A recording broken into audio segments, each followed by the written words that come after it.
Uoza, Cookout na maboys na uni Ryan the Musolojo. Magara po hivi the host. Na mwisho pia tuko na Aya mana Jibs hapo. Juni mimi nilikuwa na istiwa hii siku ya Eid. Ni Eid al-Adha, ndio? Kila mtu alikuwa anakuja na amenity yake. Ana alibeba avocado, kama kutubariki na keja, akakuja pia na mchele. Mungu bariki wengine pia. Jibu alibeba pia mawaru hapo hivyo. Tuna spin pilau, pilipili ya kukaanga, chumba, alafu ukipenda pia mwisho ni smooth. Kila mtu atachukua usukani hapa hivi. Nilianza na pilau, ama ukipenda pilanje. Ingredients nitaziseti kwa captions za kila kitu. Since tatengeneza hapo pilipili ya kukaanga, ingredients tawajenga, unacheki. So ingredients zote hapo niliblend mbio hapo kama msolojo, so mna get it. Hapo na sijaelewa msolojo ni nini, lakini tutaendelea tu. Mambo ni vule with Habu in the kitchen. Hello. Cooking with Habu. Cooking with Habu.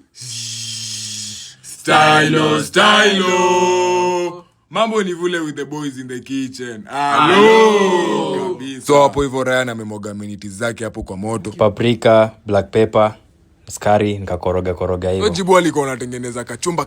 Hebu tueleze hii kachumba yako iko na nini? Aya vijokozi. Kwa hiyo kachumba tumeweka avocado, nyanya, vitunguu. Aya. Na lazima uadisie hiyo vinega ndo ishike. Na usisahau dania. Mambo ni vule with Habu in the kitchen. Roma iko ready, tumeanza kuiplate kwa sinia. Ilianza na pilau, sasa ni kachumba. Alafu hapa pia Ryan ameweka pilipili ya kukaanga yake hapo hivyo. Ni kijana wenu. Aya watu wangu hapa hivi na peel maembe, yen kadisi ya ice cubes.